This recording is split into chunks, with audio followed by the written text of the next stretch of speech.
How surrender unlocks peace, power, and freedom. You are tired. I know you are, because I can hear it in the way you are holding your breath right now, even as you listen. There is a specific kind of exhaustion that comes not from working too hard, but from caring too much about things you cannot actually touch. It is the exhaustion of the architect who is trying to blueprint a future that has not happened yet, while simultaneously trying to manage every single variable of the present. You wake up, and before your feet hit the floor, your mind is already racing miles ahead. You are surveying the landscape of your day, your bank account, your relationships, and your health, scanning for threats. You are looking for where the next friction will come from so you can tighten your grip, build a wall, or force a specific outcome. You call it being responsible. You call it being prepared. But deep down, in that quiet, honest space where you do not have to perform for anyone, you know what it actually is. It is fear. It is the secret, gnawing suspicion that if you aren't holding the steering wheel with white-knuckled intensity, the car will drive itself off a cliff. But look at the evidence of your life so far. Has the worrying ever moved a mountain? Has the anxiety ever actually prevented the thing you feared, or did it just rob you of the peace you could have felt while you were waiting for the storm to pass? There is a teaching, as old as the hills and as fresh as the morning air, that cuts through this paralysis. It is the simple, radical instruction to consider the lilies of the field. We are told they do not toil, they do not spin, yet they are arrayed in a glory that surpasses all human artifice. This is not a call to passivity. It is a profound invitation to recognize that there is an intelligence behind your life, an intelligence that knows how to knit a human heart together in the dark, and one that is perfectly capable of managing the details of your existence if you would simply stop obstructing the process. You are suffering because you are trying to play a role you were never meant to fill. You were not designed to be the general manager of the universe. You were designed to be a participant in it. When you fight for control, you are telling the infinite that it is not doing a good enough job. You are arguing for your own limitations, assuming that your tiny, anxious perspective knows more about your best interests than the creative force that breathes you. The struggle you feel, that tension in your stomach, the heaviness on your shoulders, is not a sign that you need to try harder. It is a sign that you are moving against the current of your own life. This journey we are taking is not about gaining more power to manipulate your circumstances. It is about discovering a different kind of power entirely, the power of surrender. We are going to dismantle the illusion that your security comes from holding on. We are going to explore why letting go is not an act of weakness, but the ultimate act of courage. We will learn how to move from a state of frantic defense to a state of calm, intuitive flow. You are going to see that the world does not fall apart when you release your grip. In fact, that is exactly when it begins to come together. Are you ready to stop fighting? Are you ready to stop carrying the weight of a world that was never yours to hold in the first place? Chapter 2, The Illusion of Control. We live under the persistent, heavy delusion that we are the primary architects of our reality. From the moment we are old enough to understand the concept of cause and effect, we are conditioned to believe that life is a mechanism we can tweak, calibrate, and command. We are taught that if we input enough effort, we will receive the desired output. We study to get the grades, we work to get the promotion. We perform in our relationships to receive the affection we crave. This equation, effort equals certainty, is the bedrock of our modern existence. Yet, it is the single greatest lie we have ever been told. It is a comforting lie, certainly, because it suggests that if we just hold on tight enough, we can prevent the inevitable fluctuations of life. But it is a lie that keeps us in a perpetual state of agitation, forever bracing for a future that will never conform to our narrow specifications. Consider the complexity of a single day. You wake up, you have your coffee, you plan your route, you have your meetings, you have your goals. But look at how many factors are outside your direct command. The traffic, the weather, the moods of the people you interact with, the unexpected technical glitches, the sudden shifts in global markets, the quiet, subterranean shifts in your own emotional state. You are navigating an ocean of variables, yet you walk through your day as if you are driving a car on a perfectly paved, empty road. When a variable goes against your plan, you react with shock and resentment. You treat the unpredictable nature of reality as a personal insult. You say, "This isn't how it's supposed to be." But who decided how it is supposed to be? Your ego.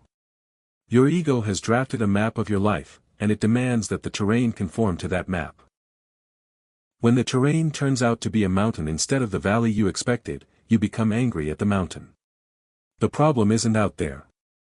You have been looking at the wrong place for the source of your frustration. You believe the world is the source of your stress, but the world is simply being itself. The mountain is being a mountain, the rain is being rain. The stress arises entirely within the gap between your desire for control and the reality of the flow. You are trying to command the tides to stop moving so you can walk to the other side of the beach without getting your feet wet. You are exhausting yourself in a futile endeavor, and because you believe that this control is your only defense against suffering, you continue to grip. You grip harder. You refine your plans, you increase your productivity, you tighten your emotional boundaries, all in a desperate attempt to find a sense of safety that you are fundamentally unable to manufacture. This is the hidden truth that most people overlook: the more you try to control the outcome, the more you inhibit the intelligence of the process.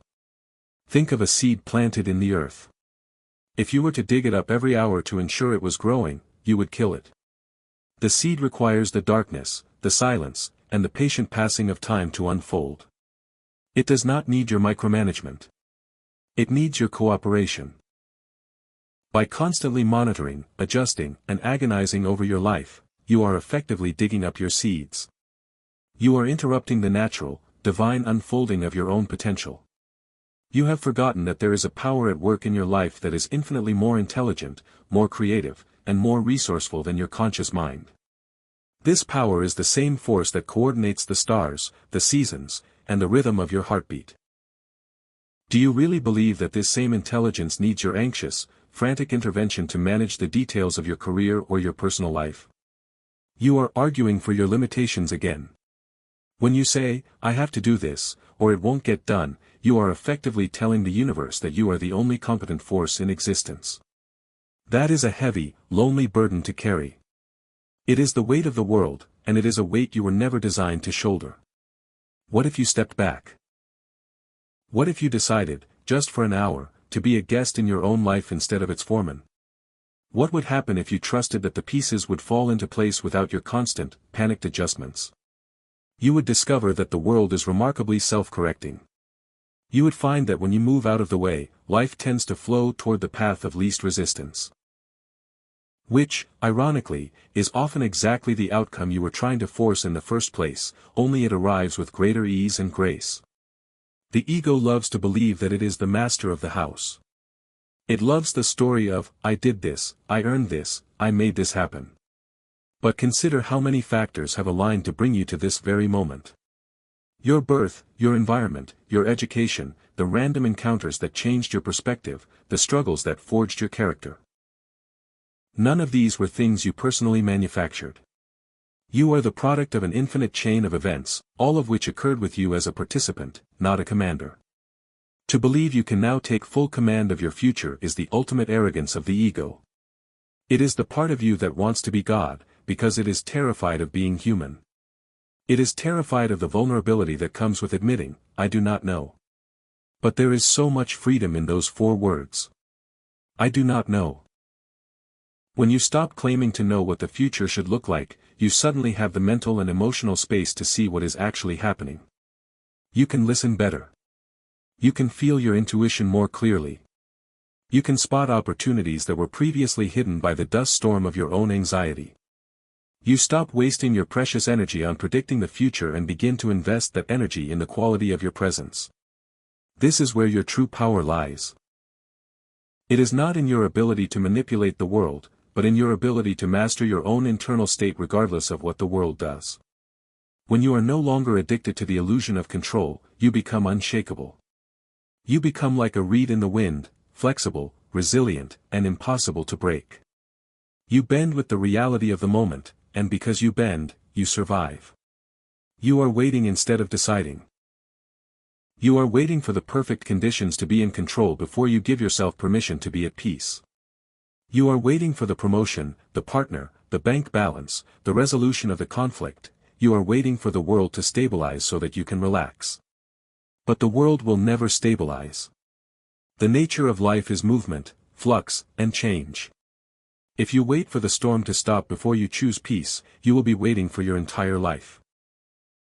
The peace you seek is not the absence of the storm, it is the presence of your own awareness in the middle of it. It is the realization that while you cannot control the wind, you can adjust your sails. You can decide how you meet the reality of the moment. You can decide whether you meet it with fear, or if you meet it with trust. This is not a passive existence. This is the most active form of life there is.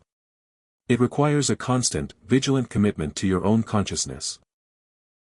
It requires that you notice when the urge to control arises, and it will arise, every single day, and that you choose, in that very moment, to release it. It is a practice of surrender that happens in the grocery store line, in the boardroom, in the quiet moments of the night when the worry thoughts start to whisper. You notice the urge to tighten your grip, and you breathe. You acknowledge the fear that is driving the urge, and you allow it to exist without letting it make your decisions for you. You are rewiring your nervous system to understand that you are safe, even in the middle of uncertainty. The struggle continues because you are feeding it. You are feeding it with the belief that your control is necessary for your survival.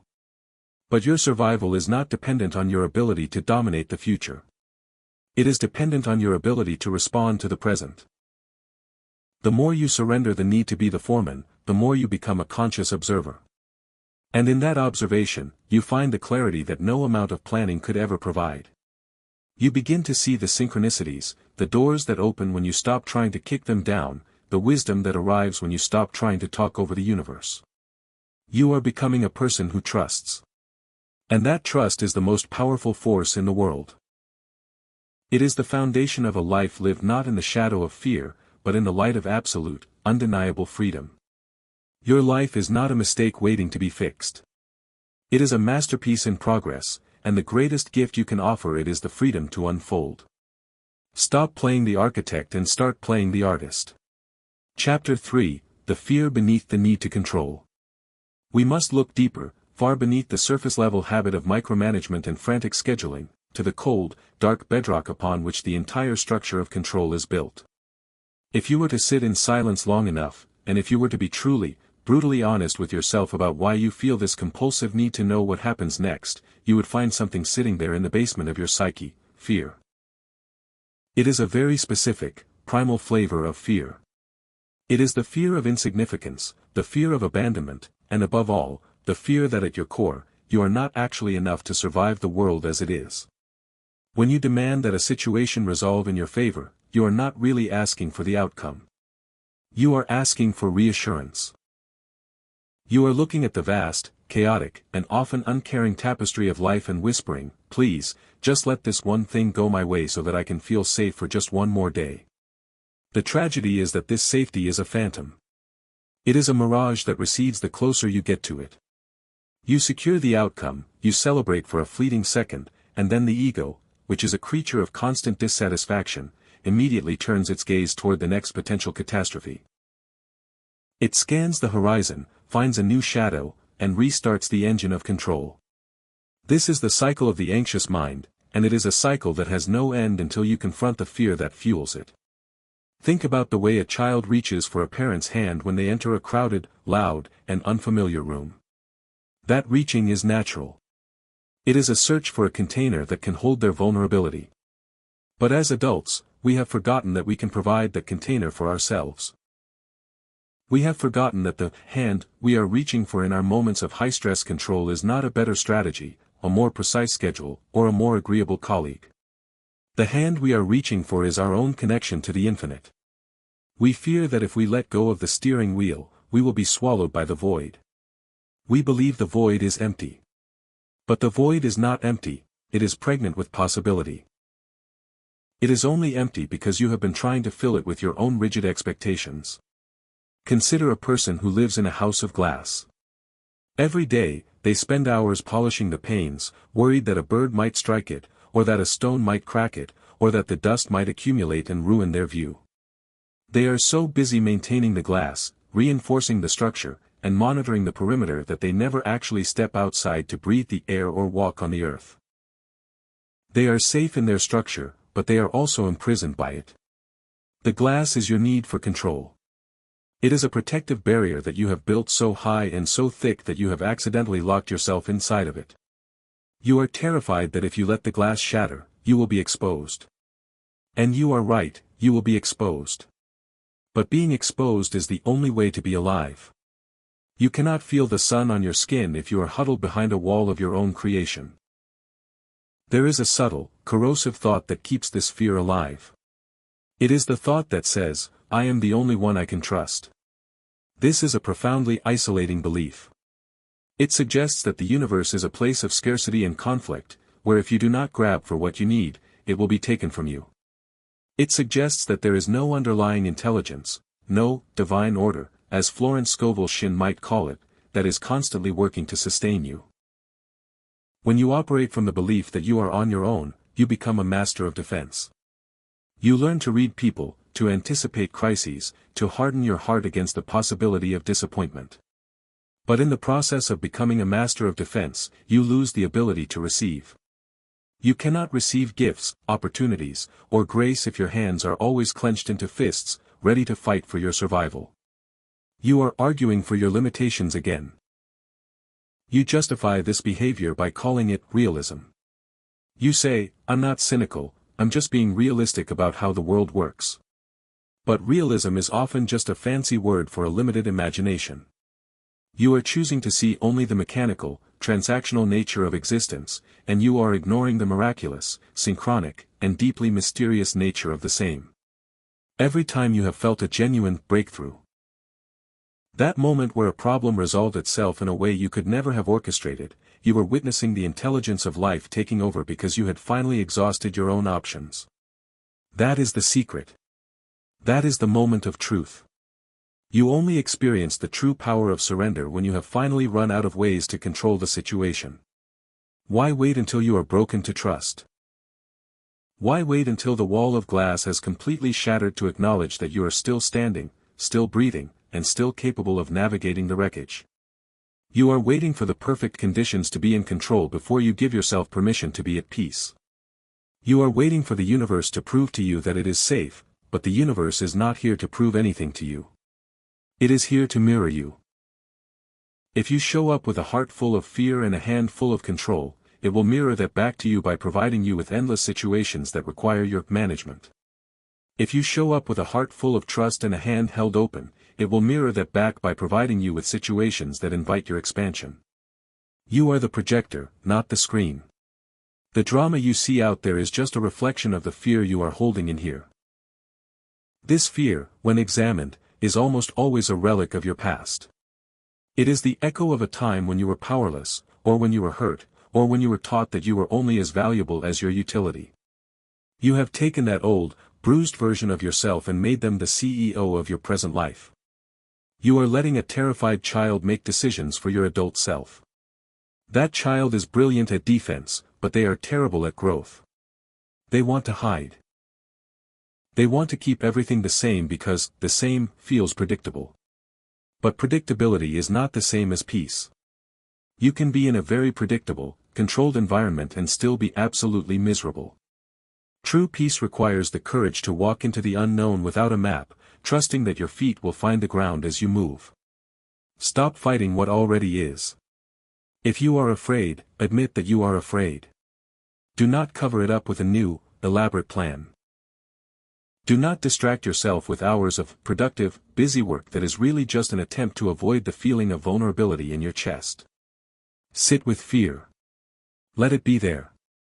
It is just energy, as you have learned. It is a sensation in the body, a tightening in the gut. It cannot harm you unless you let it drive the bus. When you look at the fear directly, without trying to push it away or suppress it, you will notice something peculiar. It begins to lose its solid quality. It becomes fluid. It becomes something you can look through rather than something you must look at. You realize that you are the space in which the fear is occurring, and that space is far larger, far older, and far more powerful than the temporary surge of anxiety. You are giving away your power. You are handing it over to external circumstances every time you decide that your internal state depends on them. You are saying, I will be okay if this goes well, but I will not be okay if this goes poorly.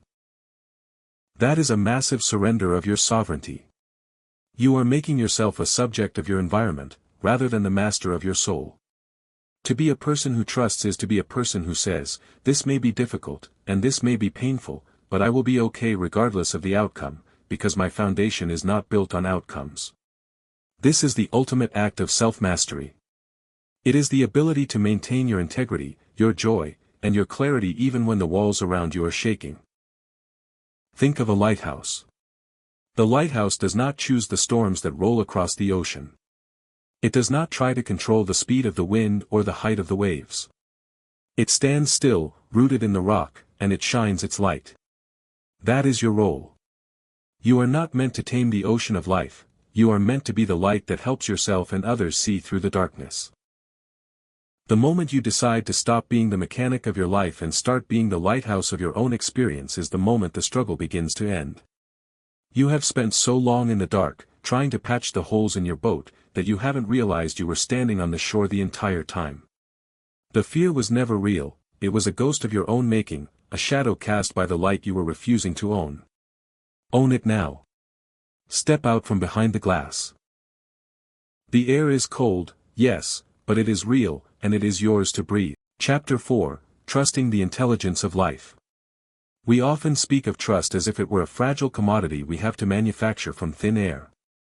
We act as though trust is a choice we make in a vacuum, a leap of faith we take with no floor beneath us. But the truth is far more radical. Trust is not something you create, it is something you awaken to. It is the recognition that you have been held, sustained, and guided by a profound, non-local intelligence since the very moment of your conception. Think for a moment about the simple act of breathing. You do not need to command your lungs to inflate. You do not need to check your pulse to ensure your heart is still beating. You do not need to manually coordinate the billions of cellular processes that turn the food you eat into the energy you use to read these words. This is all happening on autopilot. There is an intelligence operating within you, a silent, sovereign director. That knows exactly how to maintain your life without your conscious supervision. Why, then, do we believe that this same intelligence suddenly goes on vacation the moment we step into the real world of career, finances, and relationships? Why do we act as if the wisdom that built our nervous system is incapable of navigating the complexities of our social or professional lives? We suffer from a profound case of misplaced confidence. We trust our own limited, anxious, and conditioned minds to manage the outcome, while we implicitly distrust the very life force that sustains our breath. We are like a passenger on a luxury cruise ship who refuses to sleep, spends the entire night pacing the hallways, and constantly tries to sneak into the engine room to manually adjust the boilers, all while convinced that the ship is about to sink because they aren't the ones steering it. The intelligence of life is not limited to your biology. It is woven into the very fabric of the world around you. It is the force that organizes the seasons. It is the intuition that tells you to turn left when every logical indicator suggests turning right. It is the serendipitous encounter with a stranger who provides the exact answer you have been seeking for months. When you begin to pay attention, you will see that life is not a series of random, chaotic collisions, but a highly orchestrated flow of energy that is constantly moving toward your expansion. You are not a separate entity fighting against a hostile environment. You are an extension of the environment, a unique expression of the same creative force that birthed the galaxies. Consider the metaphor of a river. A river does not struggle to reach the sea. It does not worry about the rocks in its path. It does not panic when it reaches a narrow gorge. It simply flows. It meets every obstacle with the relentless, patient persistence of gravity. It moves around the boulders, it deepens in the pools, and it accelerates over the falls. It is always, unfailingly, finding its way to the ocean. You are that river. Your life is that current. But you have spent years trying to dam the river, trying to force it to flow backward, or trying to dig your own canals because you don't trust that the river knows how to reach the sea. When you stop fighting the current, you don't lose your direction. You gain the power of the river itself. You stop being a small, splashing creature trying to swim upstream, and you become the immense, unstoppable momentum of the life force. This is what it means to cooperate with reality. It does not mean you stop moving. It does not mean you stop acting. It means that your actions change their quality. Instead of acting from a place of force, you act from a place of flow. You wait for the inner prompt. You wait for the feeling of rightness that comes when your intent aligns with the underlying intelligence of the moment. You have mistaken fear for wisdom, and you have mistaken force for power. You believe that if you aren't sweating, stressing, and strategizing until 2 in the morning, you aren't doing enough. But true power is quiet. True power is efficient. It is the ability to achieve the result with the minimum amount of resistance. There is a story about a master archer who became the greatest in the land not because he practiced harder than anyone else, but because he practiced non-doing. He realized that the moment he tried to hit the target, his ego became involved, his hand trembled, and his focus narrowed. He learned to become the bow, the arrow, and the target all at once. He learned to let the shot happen through him, rather than making it happen from him. When you live your life this way, you find that the things you have been chasing begin to chase you. You find that the opportunities you were trying to force open begin to swing wide on their own hinges. This is not magic. It is the natural consequence of moving in harmony with the creative laws of the universe. The fear of letting go is, at its root, a fear of the unknown. We want a map. We want a guarantee. We want to see the destination before we commit to the journey. But the intelligence of life doesn't give you a map. It gives you a compass. It gives you an inner sense of orientation that only reveals the next step. You don't need to see the whole staircase. You only need to see the next tread. But that requires you to walk with your eyes open to the present, rather than closed in the anticipation of the future. It requires you to release the map you have been clutching so tightly, even though you know that the map is outdated and inaccurate. Think of the most beautiful, meaningful experiences you have ever had. Were they the result of a spreadsheet? Were they the result of a meticulously controlled, 12-month strategic plan? Probably not. They were likely the result of a spontaneous yes, a sudden shift in plans, a moment of vulnerability, or a leap of faith. They happened because you were open enough to be surprised by life. When you are in a state of total control, you are close to surprise. You are insulated from the very things that would bring you the most growth and the most joy. You are keeping your life small so that you can keep it manageable, but a manageable life is often a lifeless one. You have become attached to a story about your own inadequacy. You tell yourself that if you aren't managing every detail, you are being irresponsible. You tell yourself that you are the captain of a ship that is prone to sinking. But what if you aren't the captain? What if you are the honored guest? What if your job isn't to steer the ship, but to enjoy the voyage, to learn the lessons of the waters, and to contribute your own unique beauty to the environment? When you stop trying to be the captain, you stop worrying about the storms. You stop blaming the crew. You stop resenting the destination. You start to see that every wave, every breeze, and every sunlit morning is part of the experience you came here to have. This is the shift from ego to awareness. The ego wants to be the master, awareness is content to be the witness. The ego wants to own the experience, awareness is content to be the experience. When you move from ego to awareness, the need for control dissolves because you realize that there is nothing to control. Everything that is happening is an unfolding of a singular, perfect process. Even the parts you judge as bad are necessary components of your evolution. The struggle you are going through right now is not a sign that you are failing, it is a sign that you are expanding. You are shedding the old skin of your need for certainty so that you can grow into the new skin of your own potential. Your future self is watching this choice. That version of you, the one who has already learned to trust, the one who is living from the place of peace you currently crave, is looking back at you, urging you to let go. They are telling you that it works. They are telling you that the intelligence of life is far more capable than your anxious mind. They are telling you that you can stop the war now. You can put down the shield. You can open your hands. You don't have to be the one who figures it all out. You just have to be the one who allows it to be figured out through you. What if life isn't working against you? What if the challenges you face today are the very tools the universe is using to dismantle your need for control? What if your frustration is actually a sign of progress? It means you are tired of the old way of living. It means you are ready for something deeper. You have spent your life trying to paint the picture of your future, stroke by grueling stroke, while the universe has been trying to hand you a camera to capture the beauty of the present. Put down the brush. Take the camera. Look at the world as it is, not as you want it to be. In that simple, profound act of looking, you will find the peace that surpasses all understanding. You will find that the intelligence you have been searching for has been living inside you all along, waiting for you to finally give it the space to breathe. You are ready. This is your moment. Stop steering, and start arriving. Chapter 5, Releasing the Stories That Keep You Stuck.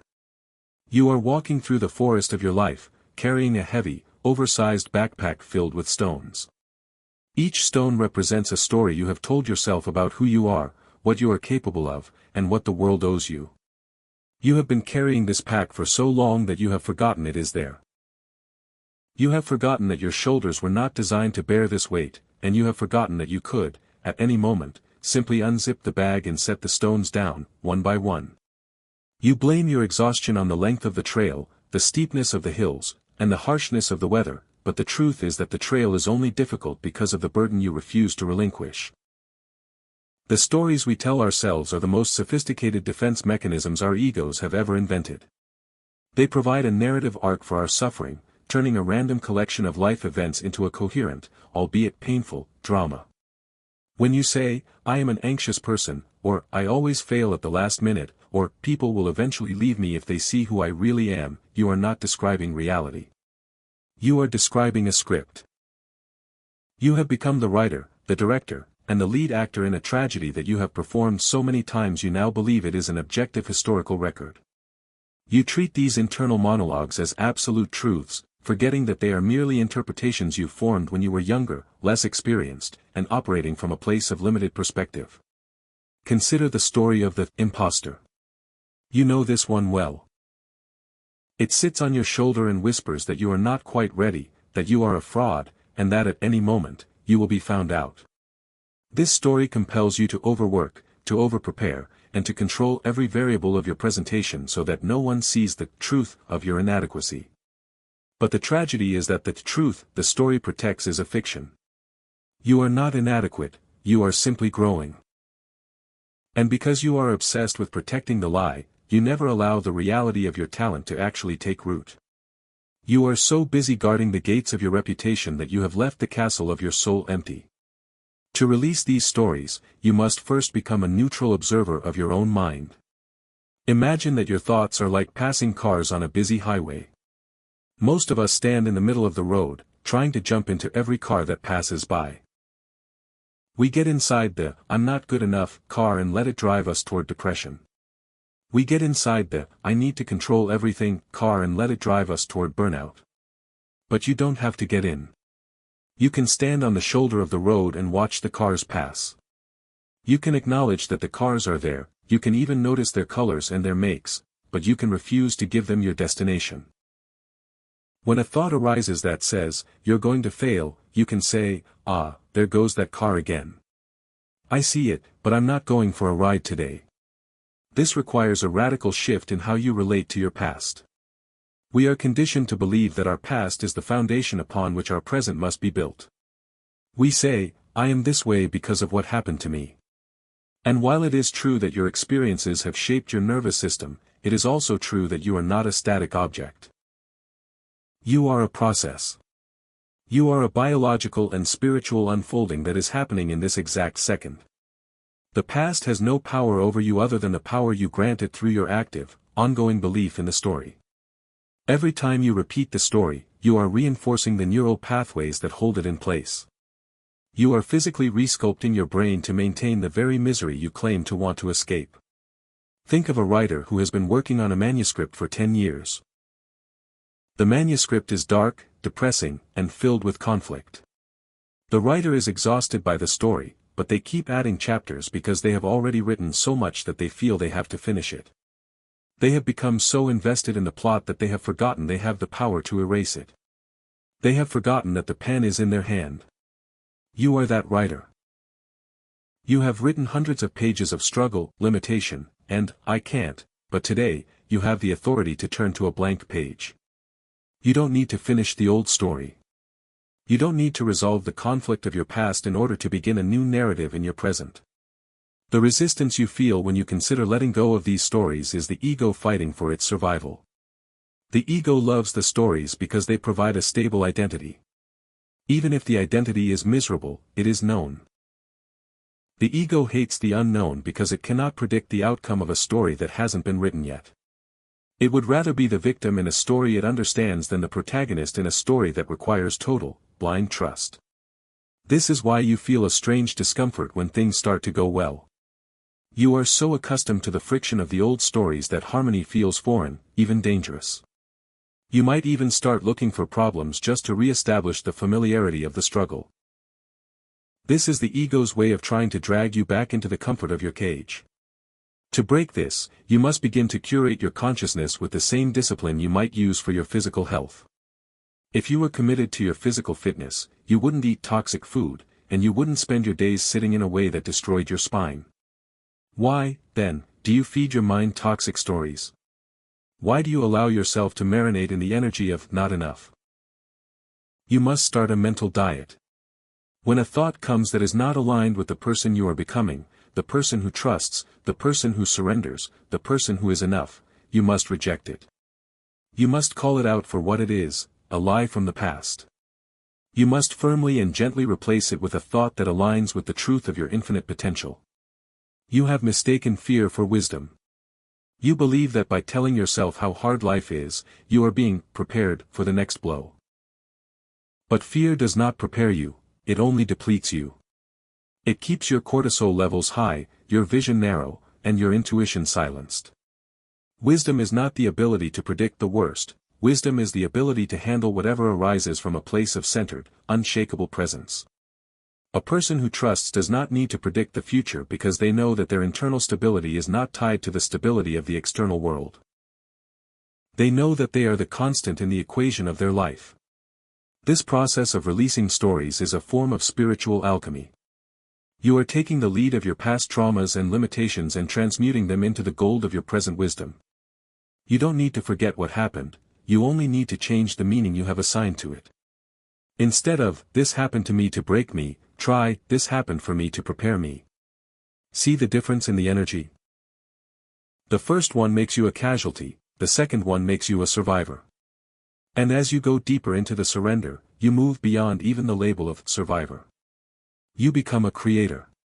You become someone who acknowledges that while you cannot control the winds of your past, you have the power to decide how they fill your sails today. What if life isn't working against you? What if the struggle you are in is simply the labor pain of a new version of yourself trying to be born? The stories you are holding on to are like the chrysalis of a butterfly. For a time, the chrysalis was necessary, it protected the growth that was happening in the dark. But the moment the growth is complete, the chrysalis becomes a prison.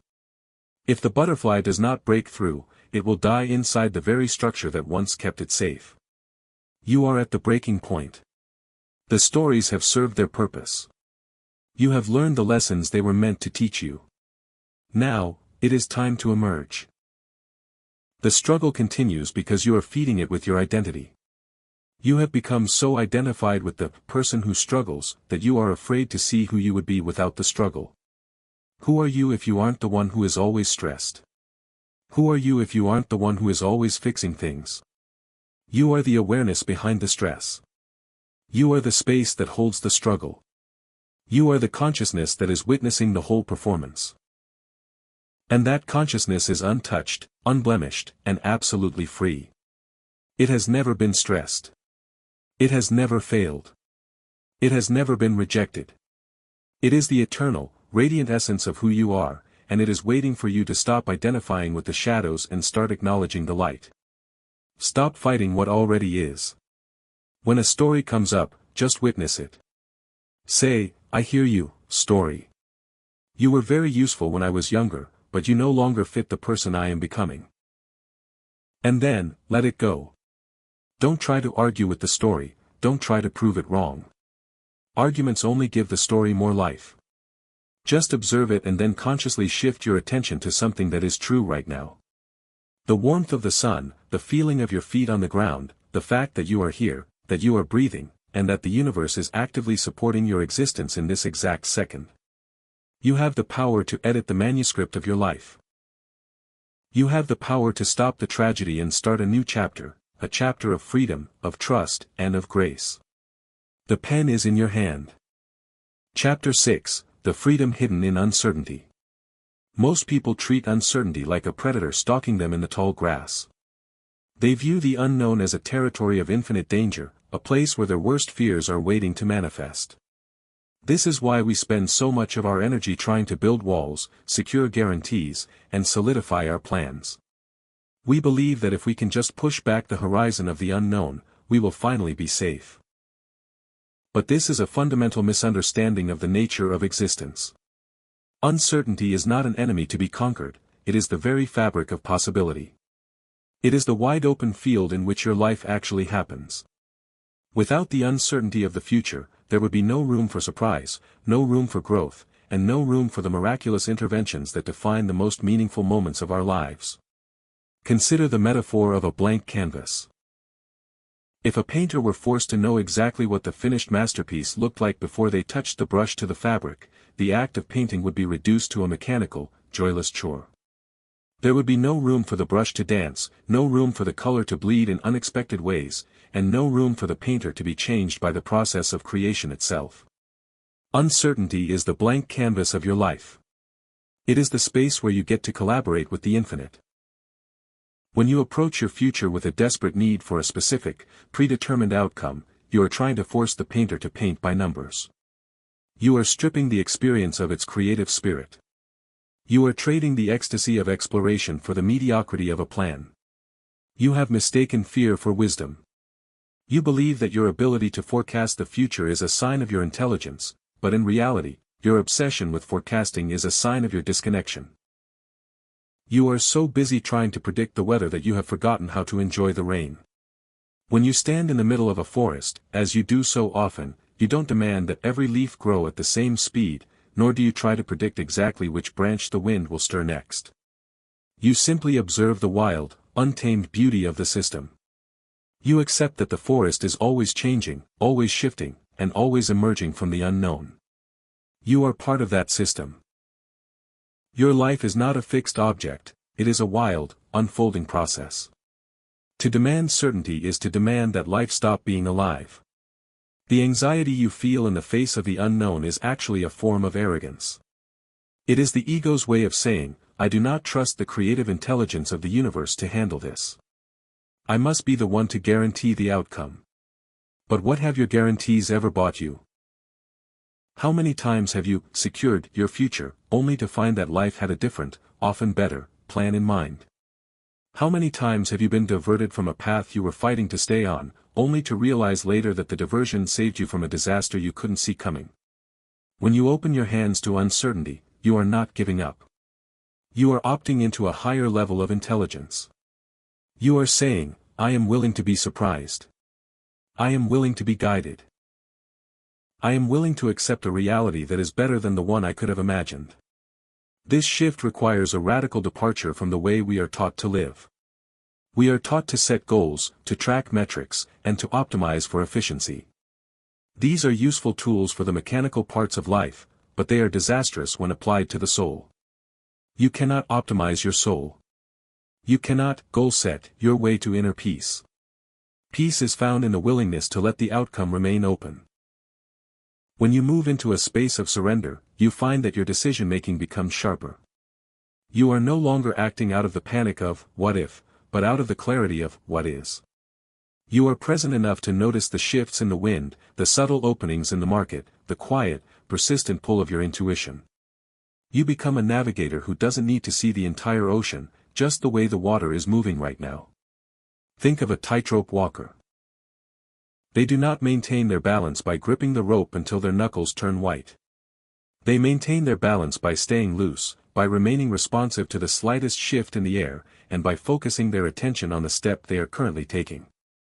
If they spent their time agonizing over the middle of the rope or worrying about the destination, they would fall instantly. Their power is in their presence. They are dancing with gravity, not fighting it. Your life is that tightrope. The uncertainty is the space below you. You don't have to fear the fall, you have to respect the gravity of the present moment. When you do, you don't just survive the journey, you perform it with grace. You are arguing for your limitations again. You use the excuse of responsibility to hide your fear of the unknown. But what is more responsible than being the person who can remain calm when the ground is shifting?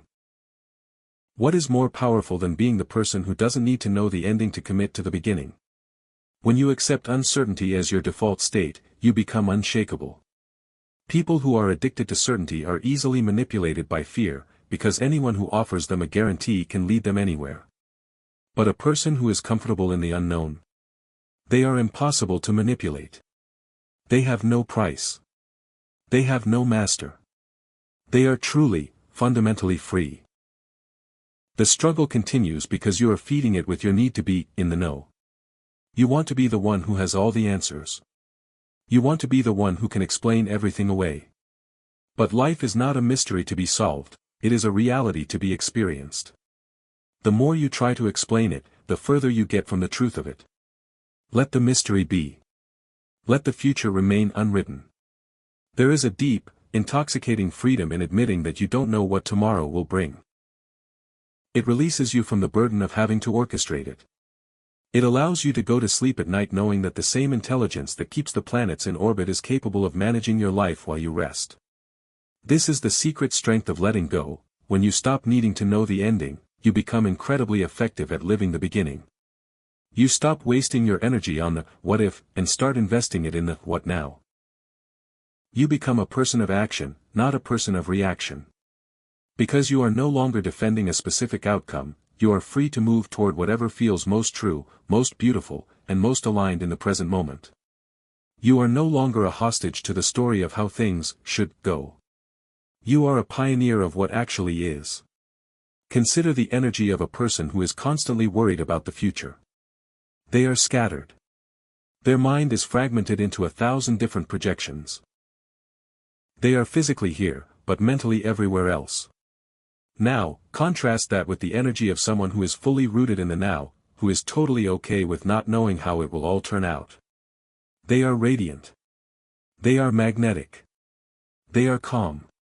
They possess the kind of presence that turns rooms around. That presence is the ultimate form of power. It is the power that comes from knowing that, regardless of the storm, you are anchored in the only thing that is actually real. The present moment. You are becoming that person. With every breath you take that is not fueled by the fear of the future, you are shedding another layer of the ego's need for control. You are waking up to the reality that you were never designed to manage the infinite variables of the universe. You were designed to be the witness, the participant, and the beneficiary of the divine flow. The uncertainty is not a wall, it is a door. It is the door to a life that is bigger, brighter, and more profound than the one you could have planned for yourself. Stop pushing against the door. Put your hand on the handle, take a deep, centering breath, and turn it. Step into the unknown. The world will not fall apart. Chapter 7, Letting Go of Outcomes. The most pervasive addiction of the modern mind is the addiction to the result. We have been conditioned to view our lives as a series of transactions where the value of our effort is determined solely by the final score. We labor, we stress, and we sacrifice our peace of mind on the altar of getting there, believing that the destination will finally justify the anxiety of the journey. Yet, this transactional relationship with time is the very thing that prevents us from experiencing true fulfillment. When your happiness is contingent upon a specific outcome, you are perpetually holding your breath, waiting for a future event to validate your present existence.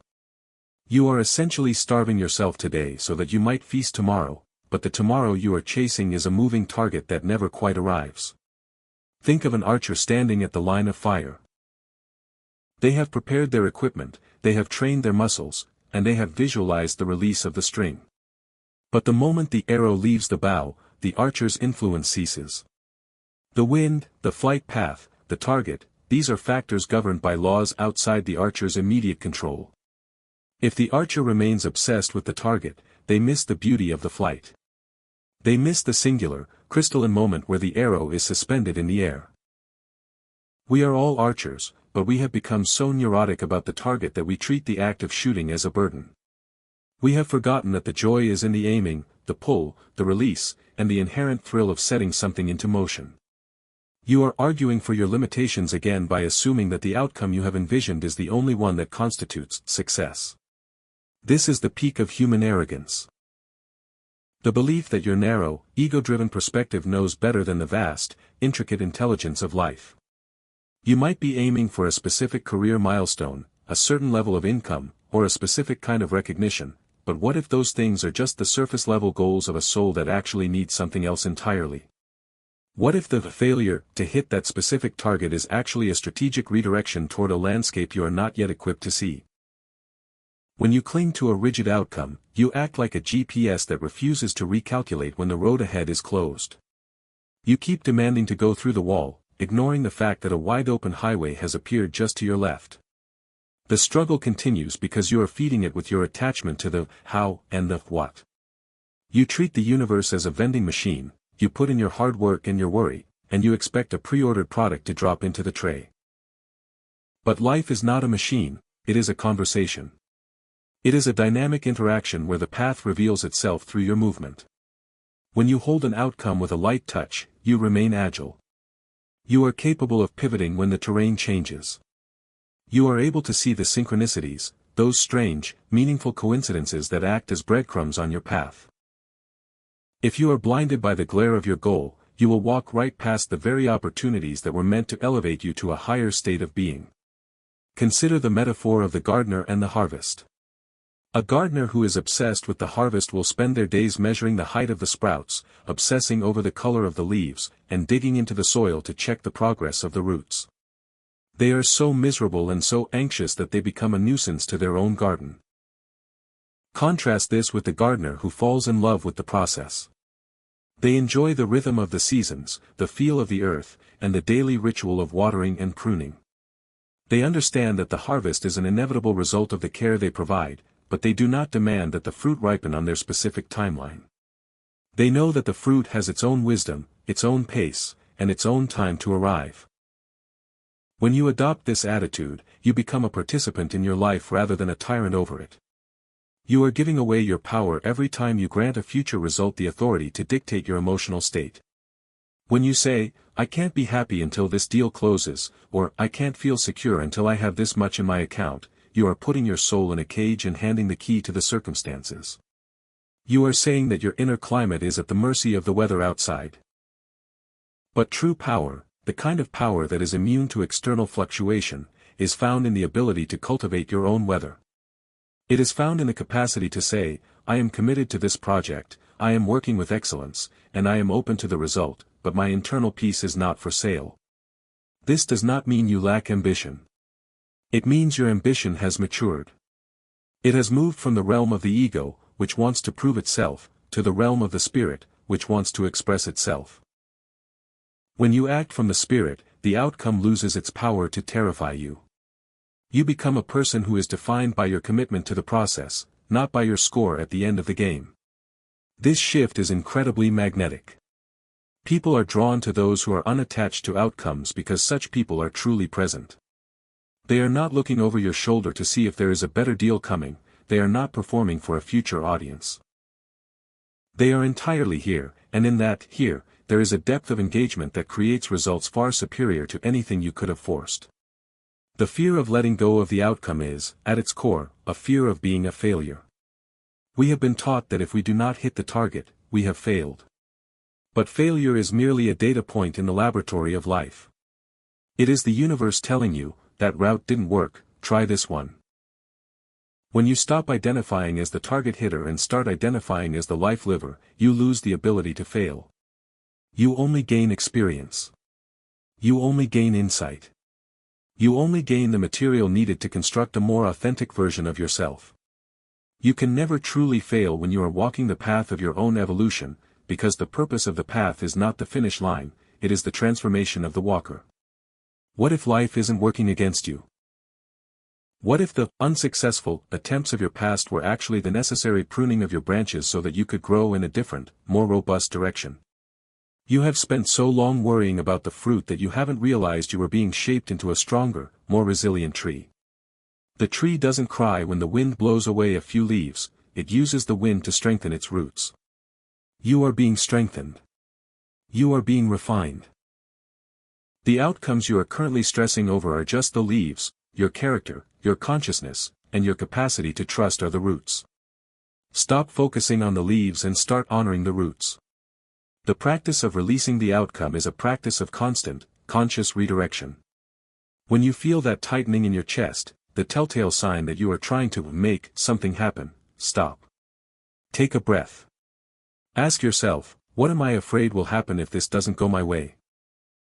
And then, answer it honestly. Once you name the fear, you strip it of its power. You look at it and realize it is a phantom. It is a thought, not a fact. Then, consciously move your energy back to the present. Ask, what is the best thing I can do right now to move forward, without demanding a specific result? This is how you reclaim your agency. This is how you stop being a servant to the future and start being the master of the now.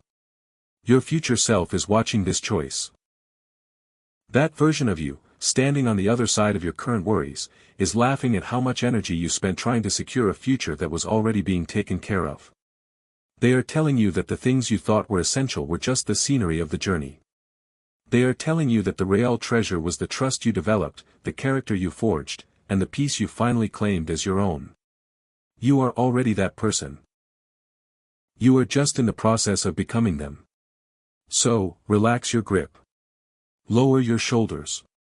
Trust that the arrow is in flight, and for the first time, allow yourself to look up and notice the beauty of the horizon. It is a spectacular. Chapter 8, Surrender and the Power of Faith. We have spent much of this journey dismantling the structures of control, yet we have not fully explored the energy that replaces that desperate need for management. When you finally pull your hands away from the steering wheel, there is a momentary sensation of freefall. The ego screams that this is the end, that without your constant, vigilant calculation, the entire machine will grind to a halt. But this sensation of falling is actually the feeling of being caught. It is the transition from a state of frantic defense to a state of absolute reliance on something far larger than your individual perspective. This is the realm of faith. It is not the blind, passive belief that things will simply work out, it is the active, courageous alignment with the invisible laws that govern the evolution of your soul. Faith is the quiet recognition that you are not a lone wanderer in a hostile universe, but an integral part of a vast, intelligent system that is constantly moving toward your expansion. To live in faith is to inhabit the world with the conviction that your best interests are already being looked after by the same creative force that animates the stars. It is the radical decision to stop treating life as a problem to be solved and to start treating it as a divine sequence to be experienced. When you operate from this baseline of trust, your entire orientation shifts. You are no longer navigating by fear, looking for the next shadow to avoid, you are navigating by resonance, following the light of what feels true and authentic in the present moment. Imagine a bird preparing for its first flight. It stands on the edge of the nest, sensing the vast, unseen currents of the air. It does not possess a manual on aerodynamics, nor does it have a strategy to mitigate the risk of falling. It simply senses the call of the sky and commits to the leap. The moment the bird leaves the safety of the nest, it discovers that the air, which looked empty from the branch, is actually a dense, supportive medium capable of holding its weight. Your life works by these same principles of support. You are currently standing on the edge of your own nest, terrified that the air will not hold you, but you are failing to realize that you were designed for the sky. The resistance you feel is not a warning, it is the agitation of your own wings wanting to open. This leap of faith is often misunderstood as an act of weakness, as if surrendering is an admission that you have given up on your dreams. Nothing could be further from the truth. Surrender is the ultimate act of strategic brilliance. It is the acknowledgement that your conscious mind is but a small, flickering candle in the dark, while the intelligence of life is the sun itself. When you surrender, you are not closing your eyes to reality, you are finally opening them to a higher reality. You are saying, I have done my part, I have put in the work, I have held the vision. Now, I release the timing, the method, and the specific manifestation to the wisdom of the infinite. You are essentially transitioning from the role of a laborer to the role of a co-creator. The laboring mind works from force. It relies on intensity, friction, and the sheer willpower to overcome obstacles. It is exhausting, and it is inherently limited by the stamina of your physical body and the capacity of your short-term memory. The co-creative mind works from inspiration. It relies on the subtle, insistent tug of intuition, the sudden clarity that arrives in the morning quiet, and the synchronicities that signal you are on the right path. When you trust the intelligence of life, you stop forcing doors open. You find, instead, that you are simply showing up to the doors that are already beginning to swing toward you. You become a person who notices. You notice the shift in the breeze, the change in the conversation, the sudden, unexpected influx of resources that were not there yesterday. Why do we cling so tightly to the belief that struggle is a prerequisite for worthiness? We have been conditioned by a culture that equates sweat with success and agony with achievement. We wear our exhaustion like a badge of honor, proof that we have done enough to deserve our rewards. But the universe does not operate on a ledger of suffering. It operates on the law of vibration and alignment. You do not get what you want, you get what you are in harmony with. If you are in harmony with the energy of lack, you will work yourself to the bone and still feel the hunger. If you are in harmony with the energy of abundance, you will find that the universe is constantly conspiring to provide exactly what you need, often in ways that defy your logic. Faith is the practice of maintaining that alignment even when the surface of your life looks chaotic. It is the ability to stand in the center of a storm and know that the center is calm, even if the edges are violent. It is not about pretending the storm isn't happening, it is about remembering your true nature. You are not the storm. You are the space in which the storm occurs. When you anchor yourself in this understanding, you become immune to the manipulation of external events. You become the source of your own stability. You stop asking, how will I survive this, and you start asking, what is this moment asking me to become? This is how you cultivate the peace that exists beyond control.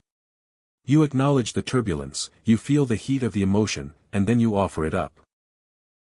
You say, this is too big for me, so I am placing it in the hands of the infinite. There is a profound, almost physical relief that comes with this gesture. It is the release of a burden you were never meant to carry. It is the moment the heavy stones drop from your backpack, and you realize that you were not walking slowly because the trail was hard, but because you were carrying so much of the past into your future. By placing your cares in the hands of the divine, you are not abdicating your responsibility, you are maximizing your effectiveness.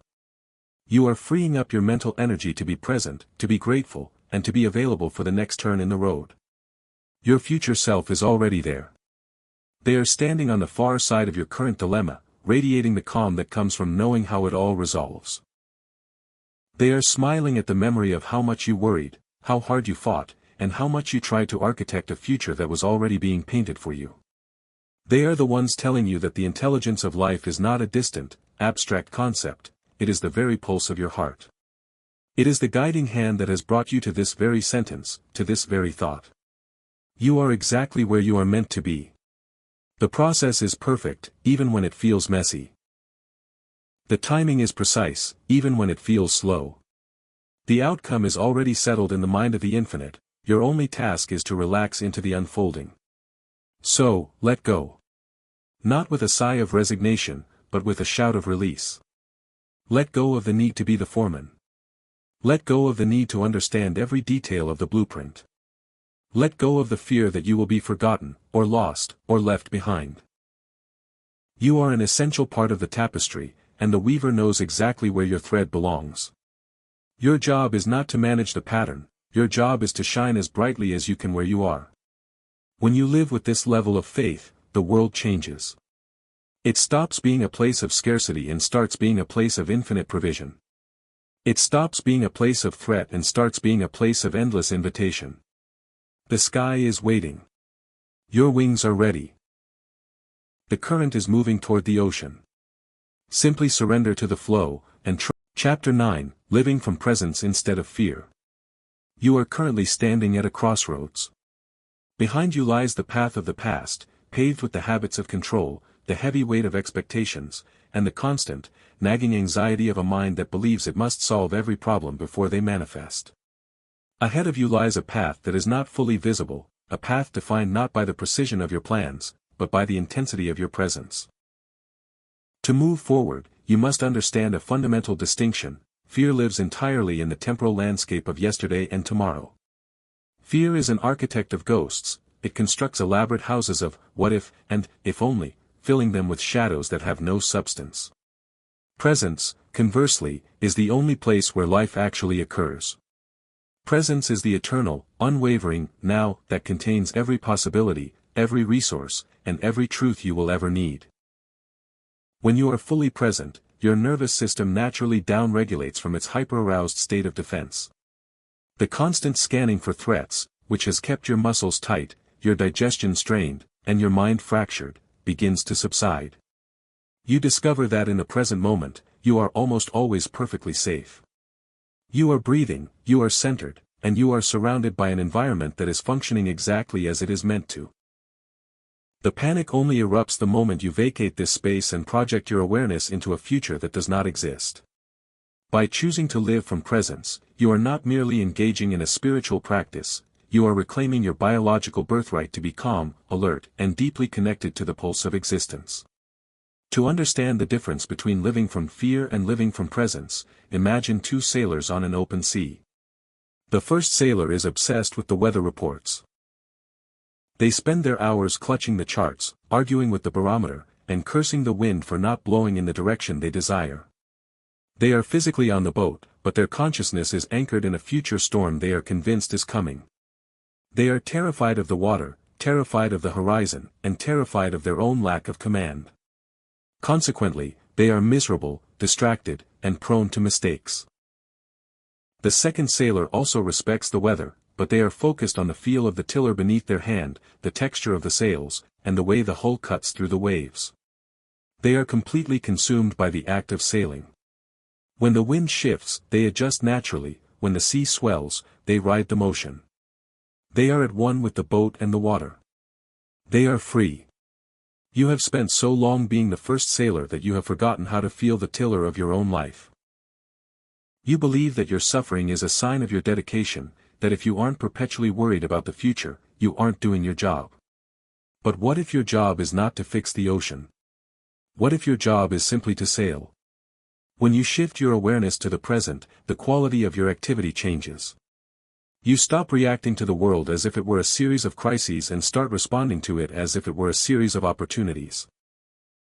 You find that you have a much higher capacity for patience, for kindness, and for creative problem solving.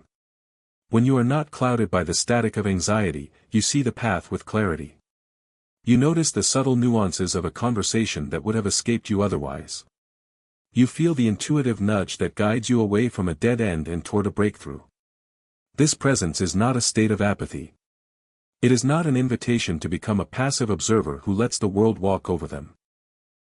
It is the most potent form of action imaginable.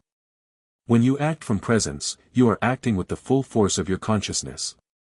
You are not fragmented, scattered, or depleted by the effort. You are channeled. You are focused.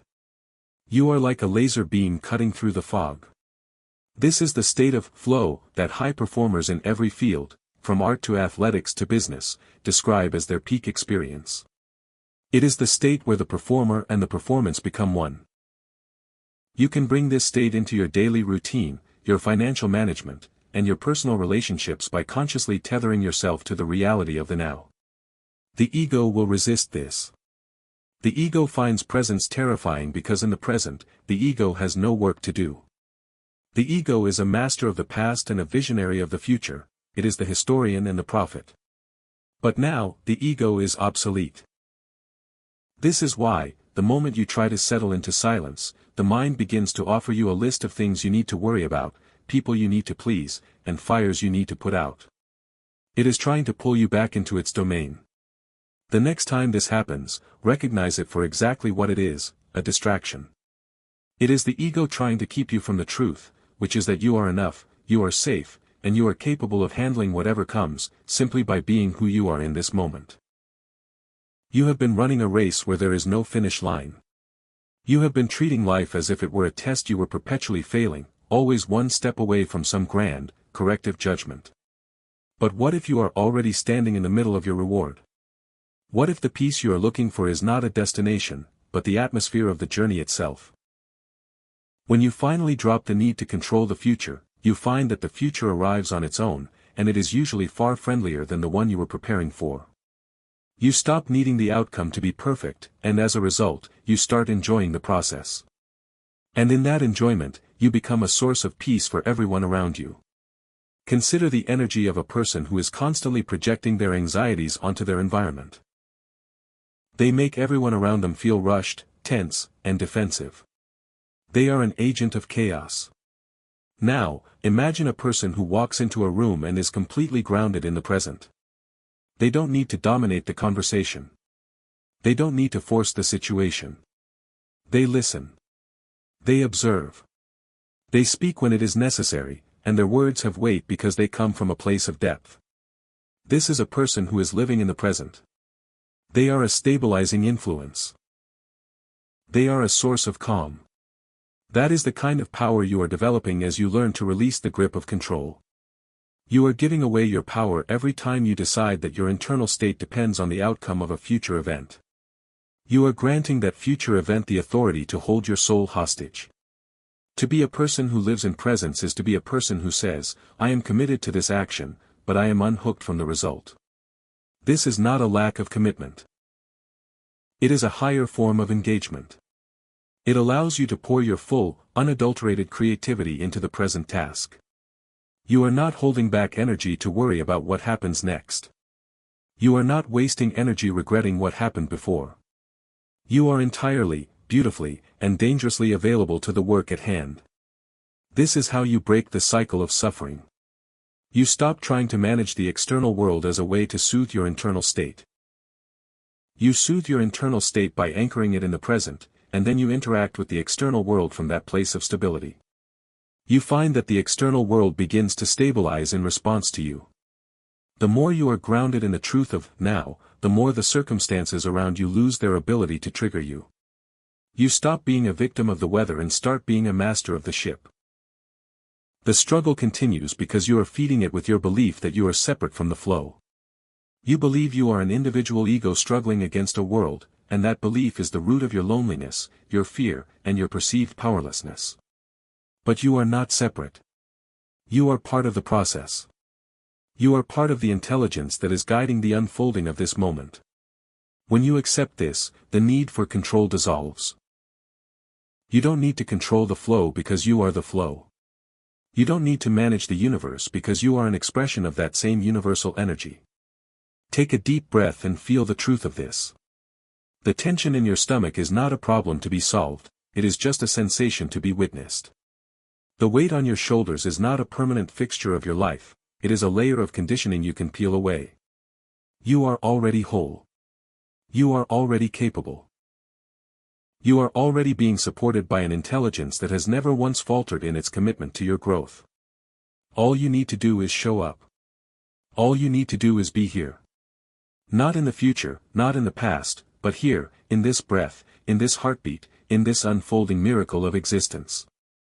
You are doing the work, and the work is changing you. The fear is receding, the presence is deepening, and the life you were meant to live, a life of trust, of peace, and of freedom, is waiting for you to fully step into it. The door is wide open. The path is clear. Simply walk forward, stay present, and watch. Chapter 10, How Acceptance Creates Transformation. We have been conditioned to view acceptance as a form of surrender, not in the spiritual, empowering sense we have been discussing, but in the sense of defeat. We think that if we accept a difficult situation, we are saying, I like this, or I am okay with this being the end of the road. We fear that by accepting, we are losing our agency, allowing the world to walk over us, and sentencing ourselves to a life of stagnation. But this is the final, most deceptive trick of the ego. Acceptance is not passivity. It is the most active, powerful, and radical stance you can take in the face of reality. To accept is not to agree with the current state of affairs, it is to acknowledge it so clearly that you finally stop wasting energy on the illusion that it is something else. Think of a person trying to navigate a dark room filled with furniture. They are terrified of tripping, so they spend their time moving in frantic, jagged lines, constantly bracing for a collision. They are so busy trying to avoid the furniture that they never reach the light switch on the other side of the room. Acceptance is the act of turning on the light. It does not move the furniture. It does not make the room less cluttered. But it allows you to see the obstacles for exactly what they are, which means you can stop stumbling and start walking with intention. When you refuse to accept reality, you are walking in the dark, bumping into the same problems again and again, wondering why life feels like a cruel obstacle course. Acceptance is the illumination that renders your movement efficient, graceful, and intelligent. When you resist what is happening, you are essentially trying to create a twofold reality. You are dealing with the physical event, and you are dealing with the internal war you are waging against it. You are fighting the problem, and you are fighting your own emotional reaction to the problem. That double-layered conflict is what leads to burnout. It is why you feel so profoundly exhausted at the end of the day, even if you haven't done much in the physical world. Your mind has been running a marathon against the resistance of its own thoughts. To accept is to drop the second layer of the conflict. You address the situation. You make your plans, you take your actions, you set your boundaries, but you do it without the frantic, internal screaming that says, "This shouldn't be happening." Imagine the energy of a professional mediator. They are called into situations of high conflict, divorce, labor disputes, international tensions, where the participants are blinded by their own pain and righteousness. The mediator does not take sides, nor do they pretend that the conflict is not painful. They stand in the center, look at the reality of the situation without the filter of emotional bias, and they say, "This is where we are." That statement alone shifts the energy of the room. It creates a space of neutrality where actual solutions can be conceived. You must become the mediator of your own life. When you feel the heat of frustration rising because an outcome did not go as planned, take a breath, stand in the center of the conflict, and say, "This is where we are." You will feel the immediate, tangible drop in tension that happens when you stop fighting the foundation upon which you are standing. The reason acceptance creates transformation is that it removes the barrier of denial. When you are in denial, you are operating on a map that does not match the territory. You are trying to use a map of a flat plain to navigate a mountain range. You will never arrive at your destination because your logic is based on a false premise. Acceptance realigns your consciousness with the truth. Once you are in alignment with the truth, your intuition begins to function properly. You start to see the exits, the opportunities, and the lessons that were previously hidden from you because you were too busy demanding that the mountain be a plain. Transformation is the natural outcome of clarity. You cannot change what you do not see, and you cannot see what you refuse to acknowledge. There is a profound, almost invisible power in the phrase, "I accept this." Say it out loud when you are faced with a roadblock today. Say it to the disappointment of a lost opportunity, say it to the friction of a difficult conversation, say it to the frustration of a project that isn't moving as fast as you want. Feel the difference between the contraction of resistance and the expansion of acceptance. Resistance feels like a fist, acceptance feels like an open hand. Resistance is closed. Acceptance is receptive. When you open your hand, you are ready to receive the information, the wisdom, and the redirection that the universe is offering you through this experience. You are no longer defending a position, you are exploring a possibility. Most of us wait for the world to change before we allow ourselves to accept it. We say, "I will accept this when it improves." But the improvement rarely comes while we are busy resisting, because our resistance is the very thing that keeps us mired in the current vibration. If you are stuck in a cycle of difficulty, it is often because you are still fighting the lesson that the difficulty is trying to teach. Acceptance is the bridge between the lesson and the graduation. It is the act of saying, "I have learned what I needed to learn from this iteration of my experience, and I am ready for the next level." By accepting, you are essentially signaling to the universe that you are ready for a new challenge, and the universe, which is always hungry for your growth, will provide it immediately.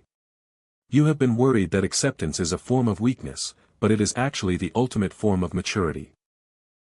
It takes a person of immense internal strength to look at a painful, disappointing, or inconvenient reality and say, I acknowledge that this is the current truth, and I refuse to let it define my inner state. That is not weakness, that is sovereignty. That is the mark of a human being who has moved beyond the childish need for the world to cater to their desires.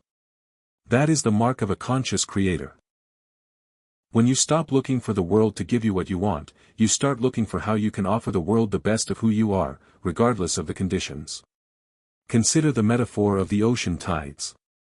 The ocean does not try to hold the tide back because it thinks the low tide is bad or insufficient. It understands that the tide is a cycle, a necessary component of the overall movement of the water. It accepts the low tide just as fully as it accepts the high tide. Your life, too, is a series of tides. There are seasons of expansion and seasons of contraction. There are seasons of abundance and seasons of refinement. You are currently in a season of refinement. You are being cleared out, polished, and prepared for a deeper level of contribution. If you fight this season, you are fighting your own maturation. Accept the contraction. Use the quiet, the limitation, or the frustration as a sharpening stone for your spirit. This is where the magic of the rewire your mind approach truly takes hold. You are no longer trying to fix your life through brute force.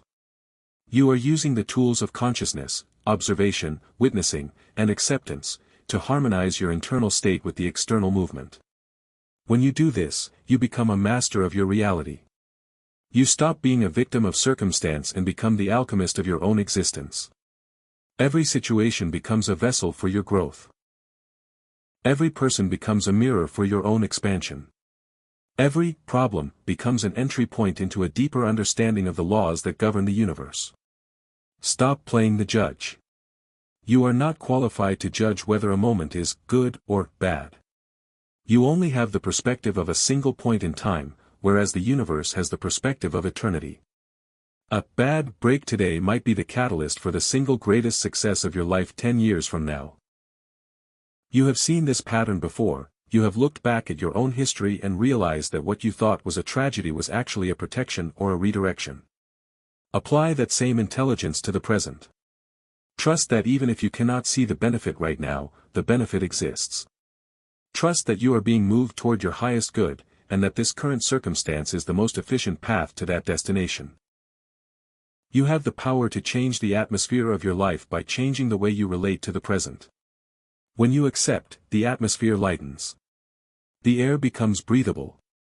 The tension in your body softens. You start to move through the world with a sense of ease that was previously impossible.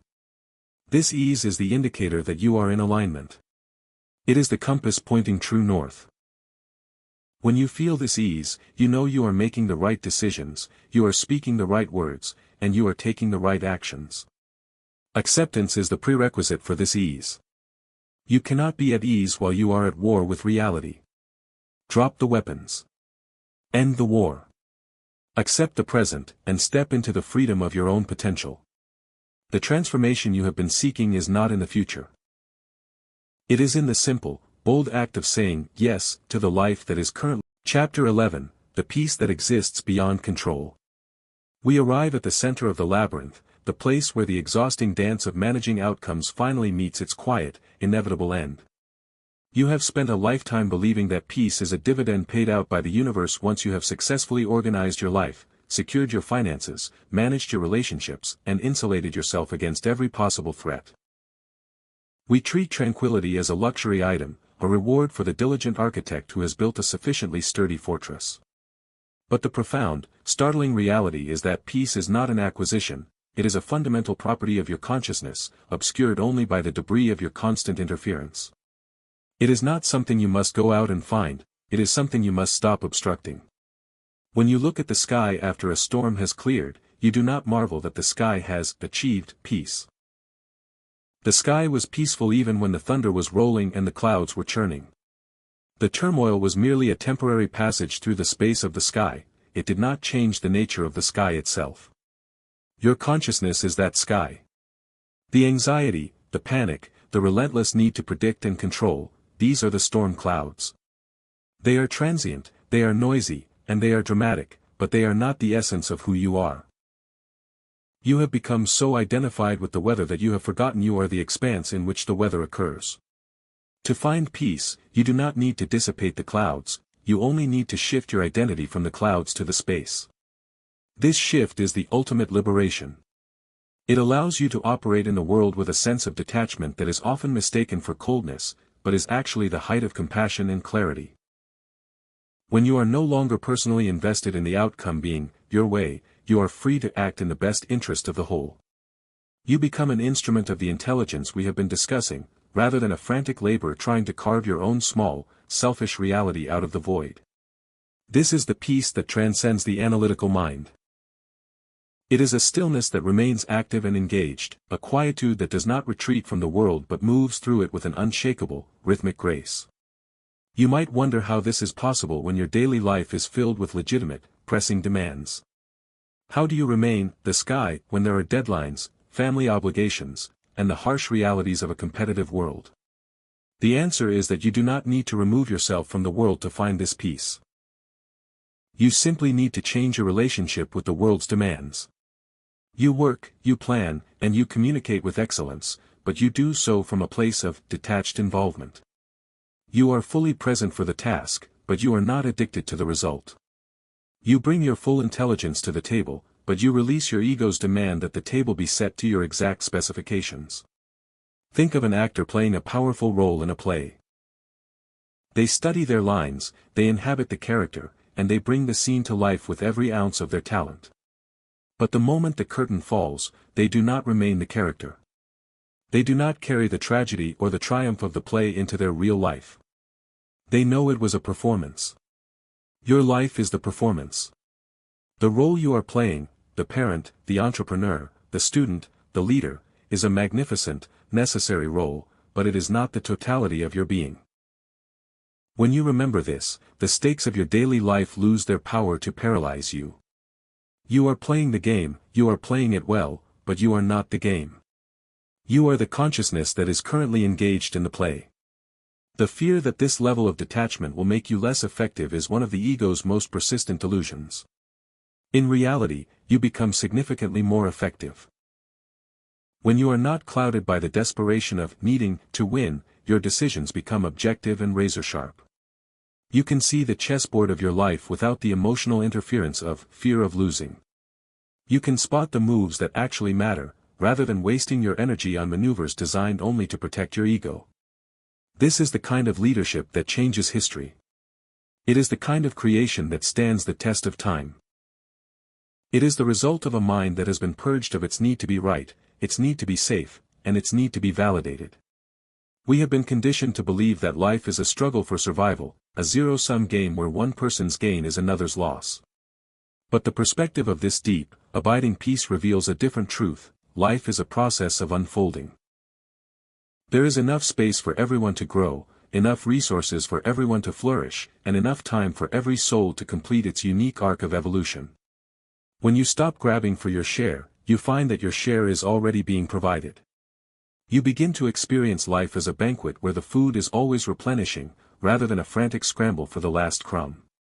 This isn't just a metaphor, it is the lived experience of those who have surrendered their need for control. The struggle continues because you are still holding on to the belief that you are separate from the support of the universe. You believe that you are a singular point of consciousness floating in a vast, uncaring void, and that your survival depends entirely on your own wits. This is the ultimate loneliness, and it is the source of all your anxiety. But look at your hands, your heart, your breath, and the very ground beneath your feet. You are made of the same substance as the stars, the trees, and the ocean. You are a localized expression of the infinite. You have never been separate. You have only been tricked by your mind into believing that the walls of your ego were the boundaries of your existence. This peace is not found in a mountain retreat or an ashram, though those places can be wonderful reminders of what is possible. Peace is found in the middle of the chaos. It is found in the moment you realize that the demand for certainty is a choice, not a necessity. You can be in the middle of a high-pressure meeting, a tense discussion with your partner, or the uncertainty of a career transition, and you can access this state of grace simply by acknowledging that you are not the one who needs to orchestrate the outcome. You are the one who is tasked with staying present, remaining honest, and acting with integrity. The rest. The timing, the resolution, the final manifestation, is up to the intelligence of life. Every time you choose to rest in this peace, you are thinning the veil of your own limitations. You are proving to your nervous system that it is safe to let go. You are demonstrating to your mind that you are capable of functioning without the fuel of cortisol and adrenaline. You are building the capacity to stay present in increasingly complex and challenging situations. This is how you develop the kind of character that can weather any storm. You aren't building a wall to keep the world out, you are building a spirit that is large enough to contain the world, exactly as it is, without needing to change a single detail. This is the freedom you have been searching for since the beginning. It is the freedom from the tyranny of your own expectations. It is the freedom to look at the world and see it for what it truly is. A beautiful, unfolding, often painful, and always mysterious journey that you were invited to participate in, not to command. The peace you crave is waiting on the other side of your surrender. It is not an exotic destination, it is the natural state of your own being once you step out of the way. Stop the struggle. Stop the orchestration. Stop the fear. Simply be here. The intelligence that sustains the universe is more than capable of sustaining your life. You are safe. You are held. You are enough. You are finally, truly, free. The curtain has risen on the rest of your life. Do you see it now? It was never about the result, it was always about the grace with which you walked the path. The peace is here, in the space between your thoughts, in the silence of your breath, and in the quiet certainty of your heart. It is the legacy of the person you have become. And it is yours, for as long as you Chapter 12, Becoming a Person Who Trusts Life. The transition from a life of frantic orchestration to a life of fluid trust is not an intellectual exercise, it is an ontological shift. It is a fundamental change in the way you exist in the world. For most of your life, you have been a person of the what if. You have constructed an entire identity around your ability to foresee potential hazards and neutralize them before they could disturb your peace. You became a connoisseur of crisis, an expert at identifying the fault lines in your circumstances and bracing for the tremors. But to become a person who trusts, you must intentionally decommission this part of your psyche. You must thank the part of you that sought to protect you, acknowledge the service it rendered, and then gently but firmly retire it from its position of leadership. This process feels like dying to your old self because, in a very real sense, it is. The version of you that required anxiety to feel productive is being replaced by a version of you that understands the inherent power of rest. You are learning that your value is not derived from the sheer volume of problems you can solve, but from the quality of the presence you bring to every encounter. As you move into this new way of being, you will notice a strange phenomenon: the things you used to fight for now seem to move toward you with a magnetic ease. You have stopped pushing, and in that cessation of movement, you have become a vessel for the natural, effortless flow of life. A person who trusts life does not avoid the challenges of existence. They do not hide from the world, and they do not pretend that pain does not exist. Instead, they relate to those challenges with an entirely different posture. When a difficulty arises, they do not see it as an indictment of their character or a sign that they have failed to prepare. They see it as a legitimate, necessary part of the human experience, a friction that exists to polish them. They are not looking for the easiest way out, they are looking for the most authentic way through. Because they are no longer wasting energy in the denial of their circumstances, they have a surplus of vitality available to address the situation with wisdom, creativity, and compassion. Think about the difference in energy between a person who is constantly checking their rearview mirror to see if they are being followed, and a person who is focused entirely on the road ahead, enjoying the scenery and the drive. The first person is exhausted, hypervigilant, and prone to accidents. The second person is exhilarated, alert, and capable of handling any turn the road takes. Trust is the act of turning your eyes away from the rearview mirror of your past and the imagined terrors of the future. It is the act of committing your total awareness to the road you are currently traveling. This requires a level of courage that is rare in our culture, precisely because we are conditioned to believe that our safety lies in looking backward and forward, never in the present. This new way of living demands that you practice a radical form of honesty. When you feel that old, familiar pull of the ego to step in and force a specific result, you must learn to notice it without acting on it. You must become a researcher of your own patterns. When the heart rate climbs, when the thoughts begin to race, when the voice in your head starts its familiar litany of, "But what if this happens?" you must pause. You must look at that voice and say, "I recognize you. You are the architect of the old way of living, and you no longer have a vote in the direction of my future." This is how you reclaim your sovereignty. It is not done through a single, heroic act, but through the accumulation of 1,000 tiny, quiet decisions to trust rather than to tense. You will find that your relationships begin to transform, too. When you are no longer trying to control the people around you, demanding that they show up in a certain way, or that they fulfill your needs according to your schedule, you allow them the space to be authentic. And when people are given the space to be authentic, they often surprise you with their capacity for goodness, their depth, and their support. By releasing your hold on them, you allow the relationship to evolve into something organic and nourishing. You stop trying to manufacture affection, and you start allowing connection to grow naturally. You find that the more you let go, the more you are actually loved, because you are finally offering the people in your life the only thing they have ever really wanted, your presence, unburdened by your demands. There is a profound sense of lightness that accompanies this level of trust. It is as if you have spent years carrying a heavy, leaden suit of armor, believing it was keeping you alive, only to realize that the armor was the only thing holding you back from moving with agility. You start to notice the small, exquisite details of your day that you were previously too busy to see. The way the light filters through the trees during your morning walk, the texture of the bread you share with a friend, the subtle, humorous ironies of a work project, all of these become sources of quiet, enduring joy. You realize that you weren't looking for a better life, you were looking for a different way to experience the one you were already in. Becoming a person who trusts is also an act of service to the world. When you are a source of calm, stability, and trust, you create a ripple effect that touches everyone you encounter. People are inherently drawn to those who have mastered their own internal state. They want to be around you because your presence confirms their own intuition that life is not a war, but a beautiful, unfolding mystery. You become a beacon of possibility in a world that is largely obsessed with fear. By simply living your life from this place of surrendered presence, you are providing a roadmap for others to do the same. You are proving that it is possible to live without the armor, and that is perhaps the most valuable gift you can provide to your family, your peers, and your community.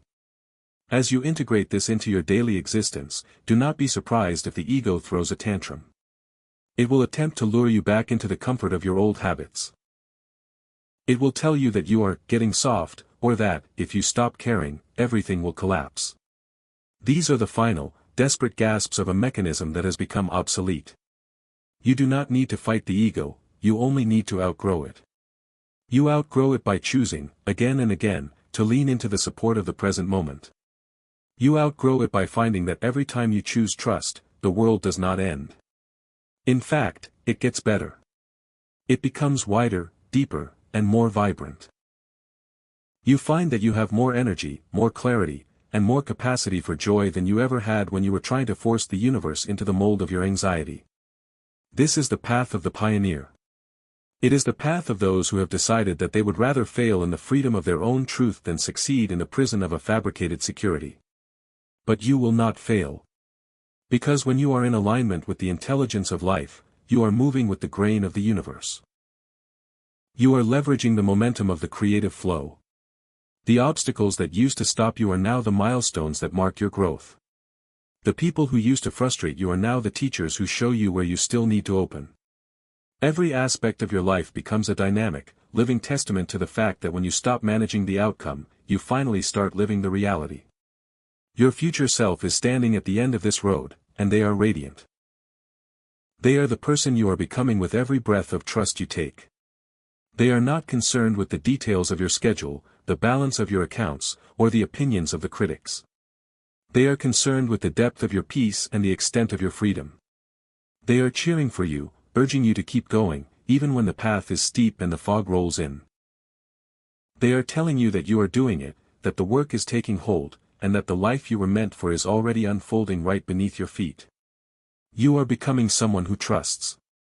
And because you are becoming that person, the entire world is transforming around you. Walk on. Do not look back at the armor you have discarded. Do not lament the hours you spent in the service of your fear. That time was the necessary apprenticeship for the peace you now possess. It was the training ground where you learned the difference between force and flow, between the cage and the canvas. Everything you have been through was designed to lead you to this exact moment of decision. And now, you are ready. The armor is off. The path is open. The intelligence of life is waiting to be your partner, your guide, and your source. Trust the flow.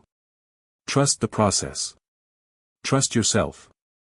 You are ready to sail into the vast, open, and glorious unknown. You are finally, undeniably,